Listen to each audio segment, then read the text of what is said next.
अस्सलाम वालेकुम एवरीवन, मेरा नाम शुमाइज़ा इकबाल है और मैं एक क्लिनिकल साइकोलॉजिस्ट हूँ। उम्मीद है आप सब लोग खैरियत से होंगे। आज के टॉपिक का नाम है खामोश डिप्रेशन। अब डिप्रेशन तो सब लोगों ने सुना है कि मुझे डिप्रेशन है, मुझे ये डिप्रेसिव सिम्टम्स आ रहे हैं या मुझे एंजाइटी है। तो ये आखिर खामोश डिप्रेशन क्या है और इसके क्या सिम्टम्स हो सकते हैं और इसको आप किस तरह से डील कर सकते हैं या आपके सामने ये किस तरह से डिप्रेसिव सिम्टम्स आ सकते हैं। आज की वीडियो में मैं आपके साथ एक केस पे डिस्कस करूँगी जो कि इससे बहुत ज़्यादा लिंक्ड था। उसका कुछ हिस्सा मैं आपके साथ डिस्कस करूँगी और फिर हम अब इस खामोश डिप्रेशन के बारे में देखेंगे कि ये आखिर किस तरह का होता है। कुछ अर्सा पहले मेरे पास एक केस आया, एक लड़के का केस था जिसकी उम्र 20 साल थी। उसके सिम्टम्स क्या मेरे सामने उन्होंने दिए कि तकरीबन 1 महीना पहले ये बिल्कुल बदल सा गया है। ये जो बहुत खुश होकर करता था वो इसने करना छोड़ दिए हैं, बिल्कुल खामोश हो गया, किसी के साथ हंसता नहीं है, किसी के साथ खेलता नहीं है, अपनी रोज़मर्रा रूटीन के काम नहीं कर रहा। जो स्टडी करता था उसको उसने छोड़ दिया। बहुत शौक़ से ये बुक्स पढ़ता था, रीडिंग करता था, वो इसने छोड़ दिया। बस ये तकरीबन अपने कमरे में या अपने फ़ादर के साथ ही रहता है और हर वक्त इसकी कोशिश होती है कि ये अपने फ़ादर के साथ अटैच रहे। सुबह में भी ये अक्सर ज़िद कर रहा होता है कि मैंने आपके साथ जाना है और शाम में भी इस तरह से होता है, बिल्कुल इसी तरह से जैसे छोटे बच्चे ज़िद कर रहे होते हैं। इसकी इस तरह की आदत हो गई हैं। तो जब ये केस मेरे पास आया तो फिर मैंने जब स्टडी करना शुरू किया, उस बच्चे की मैंने हिस्ट्री लेना शुरू की और उसकी पहले फैमिली से हिस्ट्री ली, उस बच्चे से हिस्ट्री ली। तो मेरे सामने कुछ फैक्ट्स आए जो कि यहाँ भी डिस्कस करना आपके साथ बहुत ज़रूरी हैं। पता ये लगा कि इस बच्चे के फैमिली में विदिन 2 ईयर्स 4 डेथ्स हुई हैं जो कि बिल्कुल सडन डेथ्स हैं। लास्ट डेथ इसकी मदर की थी जिसके साथ ये बहुत ज़्यादा अटैच था और वो ये हर काम हर चीज़ उनके साथ शेयर करना, इसके लिए बिल्कुल वो एक गैर मुतवक्को डेथ थी कि उसकी मदर की डेथ हो गई। जब इसकी मदर की डेथ हुई तो जब मैंने फैमिली से पूछा, उन्होंने मुझे ये बताया कि अपनी मदर की डेथ पर ये बिल्कुल नॉर्मल था, जैसे लोग किसी को दिलासा दे रहे होते हैं, दूसरों का ख्याल रख रहे होते हैं, हर काम इसने बढ़ चढ़ कर किया। तो हमने जब इसको देखा तो हम लोग भी नॉर्मल हो गए कि चलें, बच्चे ने एक चीज़ को एक्सेप्ट किया कि उसकी मदर की डेथ हो गई है तो कोई ऐसी बात नहीं है, मतलब कि ये तो बिल्कुल नॉर्मल है, अच्छा है। और हम सब इसकी तरफ से बिल्कुल भी फ़िक्रमंद नहीं हुए जिसका हमें डर था। तो हुआ क्या था इसमें, क्या उस बच्चे के साथ क्या हुआ और आगे चल के क्या चीज़ें सामने आई जो कि उसके डिप्रेशन में कॉज की। होता क्या है, हर एक का इंडिविजुअल डिफरेंसेस होता है, हर एक के मैकेनिज़म्स अलग होते हैं, हर एक का शो करने का मैकेनिज़्म अलग होता है। कोई बहुत ज़्यादा एक्सप्रेसिव होता है, कोई एक्सप्रेसिव नहीं होता। हर एक के जो इंडिविजुअल डिफरेंसेस हैं ना, वो उनको एक दूसरे से अलग रख रहे होते हैं।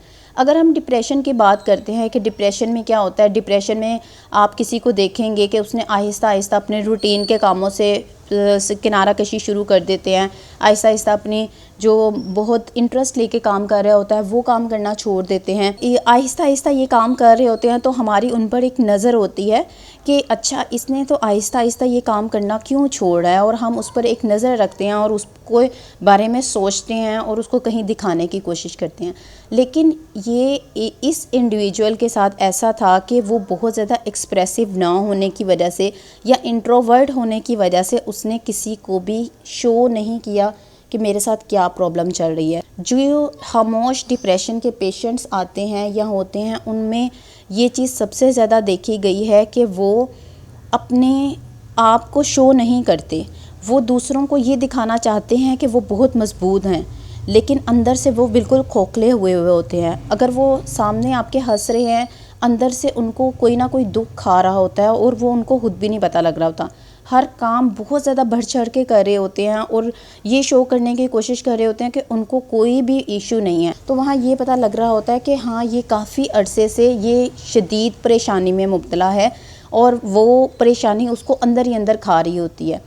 इनकी जो सबसे ज़्यादा प्रॉब्लम होती है वो एक्सप्रेस ना करना है। ये किसी चीज़ से एक्सप्रेस कर नहीं सकते हैं या एक्सप्रेस करने की कोशिश भी नहीं कर रहे होते हैं और सबको यही नज़र आ रहा होता है कि फ़लाँ बंदा तो खुश ही था। हुआ क्या है, एकदम से पता नहीं क्या हुआ है कि जैसे सुबह में हंस रहा था, रात में एकदम से खामोश हो गया। ये डिप्रेशन भी बिल्कुल एकदम से हमला करता है और ये एकदम से जैसे अटैक होता है किसी चीज़ का, वो हो जाता है। इसकी मिसाल मैं आपको इस तरह से दूंगी कि जैसे आप एक प्रेशर कुकर देखते हैं, प्रेशर कुकर में गैस जो है वो भर रही होती है। जब हम चूल्हा तेज़ करते हैं उसकी विसल ऊपर से नहीं बज रही होती, लेकिन आहिस्ता आहिस्ता क्या होता है, गैस भरती रहती है, बढ़ती रहती है और एकदम से विसल बजना शुरू हो जाती है। ये भी चीज़ें ऐसी ही होती हैं। इस तरह के जो लोग होते हैं ना, जो एक्सप्रेसिव नहीं होते, वो क्या करते हैं कि वो अपने अंदर ही अंदर गम लेते जाते हैं। इसका भी गम ले लिया, उसका भी गम ले लिया, हर एक की मदद करने की कोशिश की, हर एक के साथ मिलजुल कर उसके दुख बांटने की कोशिश की, लेकिन क्या होता है कि एकदम से वो कोलैप्स कर जाते हैं और वो उसी प्रेशर कुकर की तरह फट जाते हैं। एकदम से जब वो फटते हैं तो ये बिल्कुल खामोशी इख्तियार कर लेते हैं, अपने रोज़मर्रा के कामों से हट जाते हैं और बिल्कुल जो है वो कि उनकी कोशिश होती है कि वो कोई भी काम ना करे। यहाँ अगर मैं बच्चे की बात करूँ, जिस बच्चे का मैं केस आपके साथ डिस्कस कर रही थी, तो उसके साथ हमारे कुछ मैकेनिज़म्स होते हैं जिसको हम डिफेंस मैकेनिज़्म कहते हैं, जो कि हम खुद की प्रोटेक्ट करने के लिए इस्तेमाल कर रहे होते हैं। चूँकि हमारी सोसाइटी का भी अलमिया ये है कि हमें ज़्यादा मेंटल हेल्थ डिस्कस नहीं की जाती या डिस्कस करना एक टैबू समझा जाता है। हमारी कोशिश होती है कि हम अपने छोटे छोटे मसाइल जो हैं वो खुद हल कर लें, किसी भी माहिर नफ्सियात के पास ना जाना पड़े, ये ना हो कि हमारे ऊपर पागलपन का टैग लग जाए। लेकिन यहाँ हम खुद को समझ रहे होते हैं, ना हमारे साथ जो लोग सफ़र कर रहे होते हैं उनको समझ रहे होते हैं कि उनके साथ कोई प्रॉब्लम होगा। तो यहाँ जो है ये हमारे इस वजह से कुछ डिफेंस मैकेनिज़म्स बन जाते हैं जो हम खुद को प्रोटेक्ट करने के लिए कर रहे होते हैं। और ये तरीक़ाकार ही उस बच्चे के उस वक्त अमल कर रहा था जब उसकी मदर की डेथ हुई, जिसके साथ वो बहुत ज़्यादा अटैच था।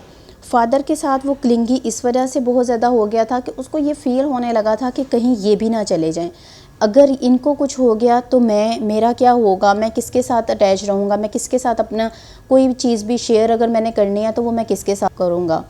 इस वजह से वो बहुत ज़्यादा क्लिंगीनेस उसने फ़ादर के साथ शो करना शुरू कर दी थी। अब यहाँ जब जो मैंने आपके साथ केस इस वजह से डिस्कस किया है ताकि आपको थोड़ा सा बैकग्राउंड समझ आ जाए कि किस तरह के पेशेंट्स हो सकते हैं। अगर इस तरह के पेशेंट्स होते हैं तो उनके ऊपर एकदम से डिप्रेशन का अटैक होता है। यहाँ ये चेंजेस क्यों आते हैं, कुछ लोग बहुत ज़्यादा डिप्रेशन में एकदम से चले जाते हैं और कुछ लोगों में डिप्रेशन जो है वो आहिस्ता आहिस्ता शो हो रहा होता है, लेकिन इसके साथ ऐसा क्यों हुआ। यहाँ बात आती है इंडिविजुअल डिफरेंसेस की। हमारे हर एक इंसान के इंडिविजुअल डिफरेंसेस है।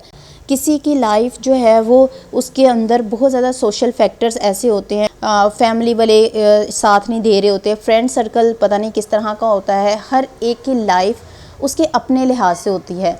जैसा कि अगर मैं बात करूं, मेरे इर्द गिर्द अगर 5 लोग हैं तो किसी की लाइफ में इस तरह होगा कि उसके घर वाले अच्छे नहीं होंगे, उसके फ्रेंड्स बहुत अच्छे होंगे। किसी के इस तरह से होगा उसके दोनों ही उसको अच्छे नहीं मिले होंगे, उसकी ज़िंदगी इस तरह से चल रही होगी। किसी के सब लोग बहुत अच्छे होंगे, उसकी फैमिली बहुत सपोर्टिव होगी, उसके फ्रेंड्स बहुत सपोर्टिव होंगे और वो इस तरह से आगे चल रहा होगा। मतलब कि ये जो इंडिविजुअल डिफरेंसेस होते हैं ना, ये इंसान को इंट्रोवर्ट या एक्सट्रोवर्ट बना देते हैं। कुछ इंसान होते हैं उनकी अपनी पर्सनैलिटी ट्रेट भी ऐसा होता है कि वो कुछ चीज़ें एक्सप्रेस नहीं कर पा रहे होते हैं। तो ये इन चीज़ों से रिलेट करता है। इसी वजह से कुछ लोगों में डिप्रेसिव सिम्टम्स मौजूद तो होते हैं लेकिन वो उसको शो नहीं कर रहे होते।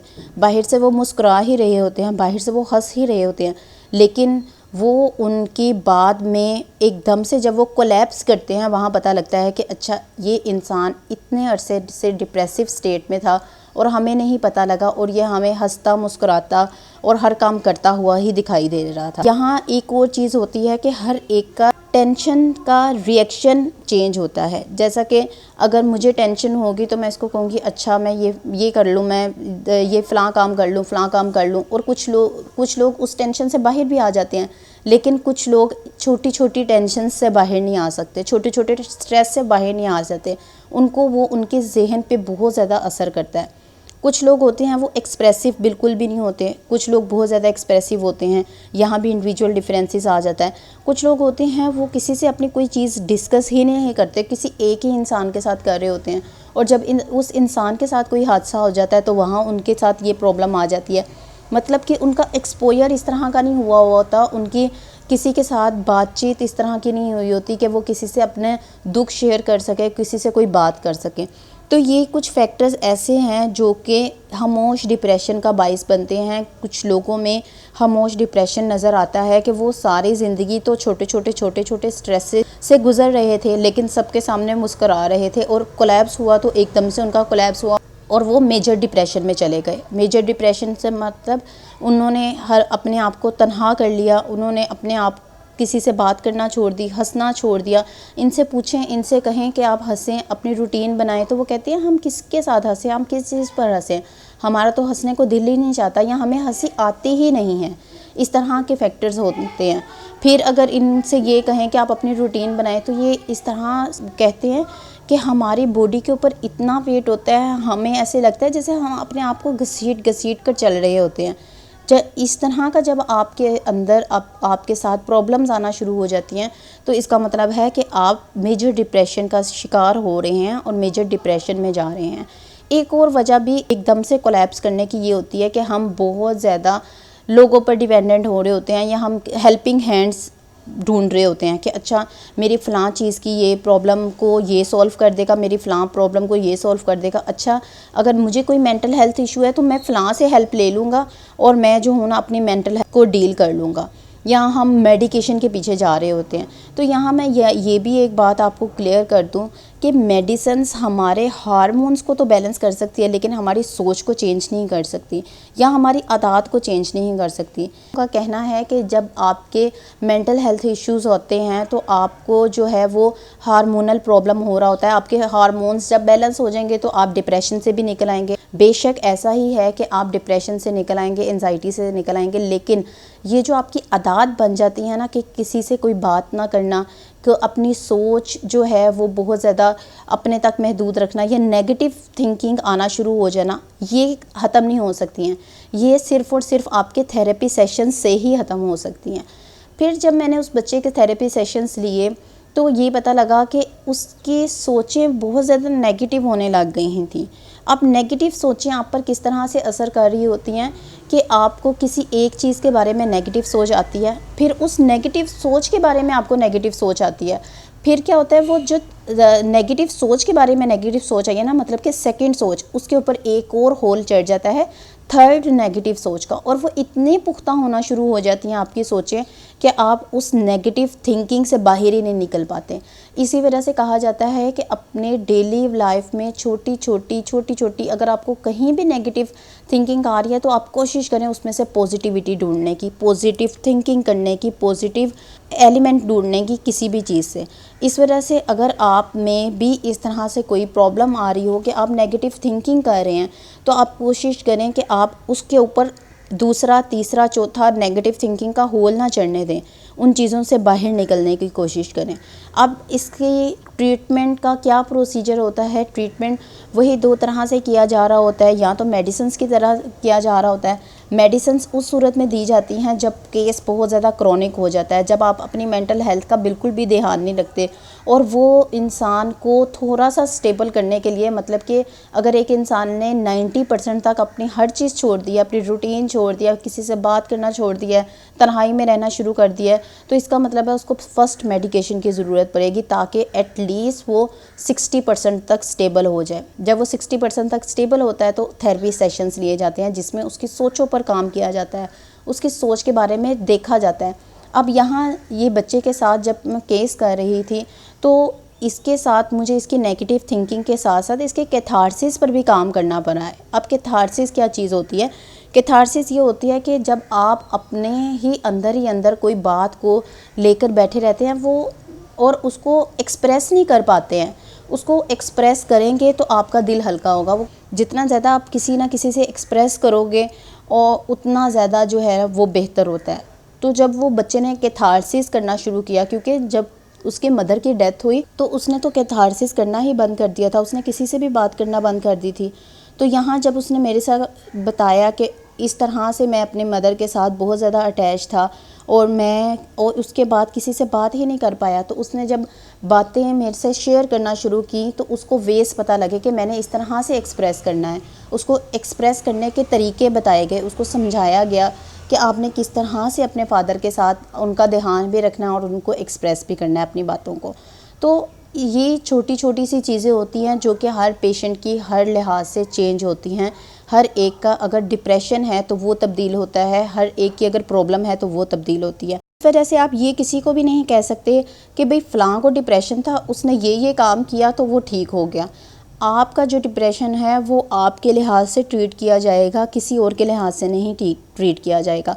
अपनी मेंटल हेल्थ को बहुत ज़्यादा इम्पोर्टेंस दें। अल्लाह ना करे अगर किसी के साथ इस तरह के स्टेजेस गुजर रही हैं, वो एकदम से कोलैप्स करे और वो फिर क्रोनिक स्टेज में चला जाए। इसलिए कहते हैं अपने जिस्मानी सेहत के साथ साथ अपने ज़हनी सेहत पर भी बहुत ज़्यादा ध्यान रखें। उम्मीद है आज की वीडियो आपको अच्छी लगी होगी। वीडियो अच्छी लगी है तो इसको लाइक और शेयर ज़रूर करें और चैनल को सब्सक्राइब करना ना भूलिएगा। इसके साथ ही मुझे इजाज़त दें। अपना बहुत सा ख्याल रखें, अपनी दुआओं में मुझे याद रखिएगा। Take care. अल्लाह हाफ़िज़।